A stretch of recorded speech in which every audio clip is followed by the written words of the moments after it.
Hello, everyone. Welcome to Tell Me Why, the podcast for American Airlines team members. Looks at the why behind the news, information, and everything that happens here at the airline. My name is Ron DeFeo, work in global engagement, and I'm honored today. U.S. Transportation Secretary Sean Duffy is here. Secretary Duffy, thanks for being here. It is great to be here, Ron. So, listen, when I got the call from the president to be the DOT secretary, one of the first things I thought is, when am I going to get invited to do your podcast? So thank you for finally making it happen. It's great to be here with you. I appreciate it. If that's the first thing you thought, I think we've actually broken through. So we are a pop culture phenomenon, which is terrific. First, I just, on behalf of the team members here at American, I just want to thank you for all you're doing to help modernize our air traffic system. And we'll get into that in a second. But this is your first time on campus. You just spent the last hour over at IOC. Just tell us what you thought, what you saw. So this is the first time I've been to your campus or to any campus, really. And so to see the level of technology and smart people navigating 7,600 flights a day. That's right. Yeah, 600. And the fact that planes break down, we have weather. We have air traffic controller issues, and the fact that your team can navigate that and navigate it so well, and they're prepared for anything and everything. It was really impressive to see the floor and how everyone's working together to make sure that. But listen, the real result of that is that people get home. Right. People get to their destinations. They get to see their families. They get to see their kids. They get to get to the business meeting. The work they do is really the magic that no one gets to see to make sure planes get in the air and get there safely and get there on time. Well, thanks for that. I know our team members appreciate that. And we'll dive into aviation here in a second, but your department, far broader than that, right? You have 50,000 people working, you're supporting roadways, pipelines, ports, more than that. Talk us through the first 6 months you've been in there and what you've seen and what you've learned. So it's a really big portfolio. And again, we deal with the way people and products move across the country. And what I found was I think we can do a better job. I think that, again, we spend a lot of money from the government.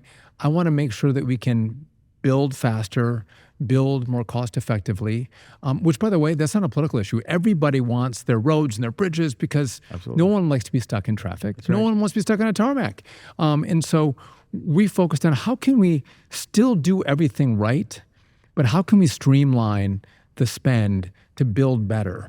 And again, the president has talked about shipbuilding and the importance of our ports. Right. So we're leaning into that. But again, you mentioned pipelines. We regulate, pipelines with PHMSA, making sure that, again, it's a very cost-effective way that people usually don't see to move oil and gas around the country and other things. But making sure we do it safely has been critical. And so that's been the mission of DOT, is streamline the money that we send out to make sure that we can deliver products faster and more cost effectively. That's awesome. Thanks for setting the scene. Let's dive into aviation. Our CEO, Robert Isom, was honored to be with you back in May when you really unveiled the plan to build the new state-of-the-art air traffic control system. Talk us through this and why this is so important. Brand new and gold-plated as well. Don't forget that. That's right. State-of-the-art. First, I appreciate American support and Robert's support, which, by the way, he has been integral to making sure this happens, and a great sounding board for me. So listen, the system is so old, right? Is it safe? Yeah, it's safe. But we're using copper wires, and we have, radar that are incredibly antiquated, some 60s, 70s. We might have a couple from the 80s, but not too many. The management system for air traffic controllers with the efficiency of how we're moving airplanes through the NAS is way too old as well. We're talking 25, 30 years old. And so, again, we set a vision out for the American people and for the Congress, and I think they said yes. And I think it really came after Newark.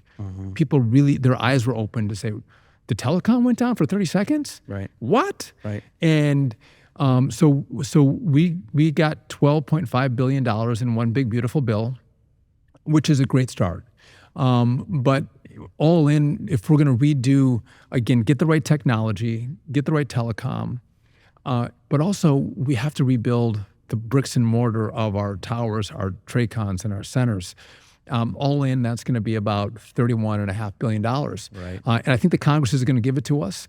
I don't think when we had Next Gen, if you recall Next Gen from, God, it goes back 20 years, there was not much on the deliverable side of that. So some people don't have faith in the FAA. We have a great team. We're going to deliver for the American people, do this right. And again, if you look at more planes in the airspace, we have to have better systems to make sure that we can move them more efficiently and safely through the NAS. All right, two-part question here. What should we, first, you mentioned the $12.5 billion. What should we expect with that? And obviously more to go. And this podcast is for American Airlines team members. So what can we do to help, secure more funding? So first off, let me just say, what are we going to do? So we have copper wire. We have to rebuild a brand new telecom network with state-of-the-art fiber. Go figure, right? We are going to buy. We got money for all new radars. We have money for one brand new center, $2 billion. I think we can build it for less than $2 billion. The Common Automation Platform, which is the software on which we're going to run the airspace, make the job easier for controllers, make your planes be able to fly more efficiently. They didn't give us money for that, but I've asked the FAA to pull their couch cushions out and shake and dig for change in dollars. Gotcha. We are going to start that process as well, because it's going to take us a little extra time to get the right technology and debug it.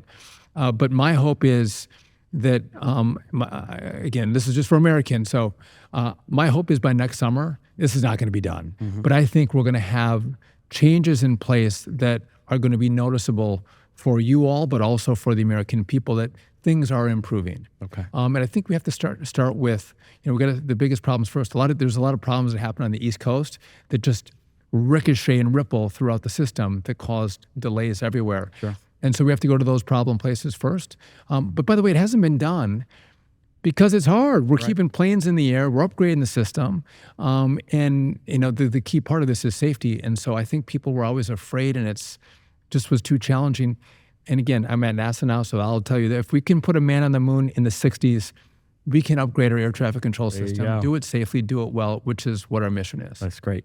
How can American team members kind of help with this process? Listen, I think you have a lot of key members in Texas. Or if we're watching around the country. By the way, this is bipartisan. This is not a partisan issue. The president supports this. But Democrat, at least we all fly. I don't care if you're red or blue, Democrat, Republican, independent.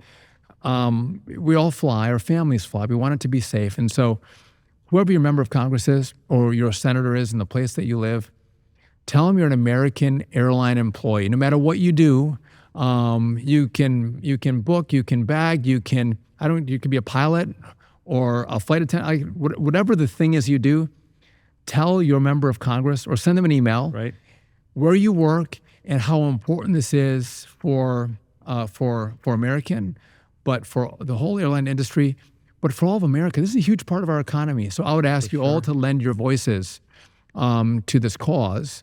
And I promise you that me and my team, we won't let you down. We're going to deliver for the American people if we get the rest of the dollars. Excellent. And last question for you. As you look out 5, 10, 15, 20 years, what excites you the most about the future of aviation? Listen, I think it's radically changing. So again, so we're in Dallas right now. We're seeing all these drone deliveries in the greater Dallas area. So I think, again, whether it's DoorDash or Amazon or cups of coffee from Starbucks, we are going to see less cars on the road and more deliveries in the air. These eVTOLs, these Ubers in the air, the electric human lifting drones. Are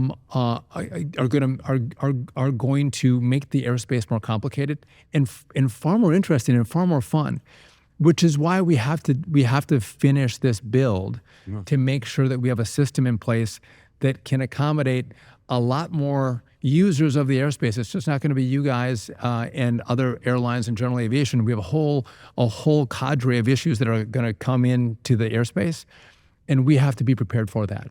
And seamlessly implement their involvement in using the NAS. And so I'm excited about that. And I kind of think this is pre-iPhone. I think this is a time when we don't know how the world is going to change. Right. But it's going to change in the way people and products move, which is exciting. That's awesome. Secretary Duffy, thank you for being here. And again, on behalf of all American Airlines team members, thanks for all you're doing, to improve our infrastructure. Thank you for finally inviting me. Well, I mean, I'm glad this is top of mind in DC and everyone's talking about it. That's awesome. For American Airlines team members, you know where we live. We're on JetNet, and you can pick us up there or anywhere you get your podcasts. And American Airlines team members, for whatever you want to hear about, learn about, know about, please go to JetNet, drop us a comment online, and we will look to get guests, maybe not always Secretary Duffy, on the show to answer those questions for you. Thanks for watching. We'll see you on the next episode of Tell Me Why. Bye-bye.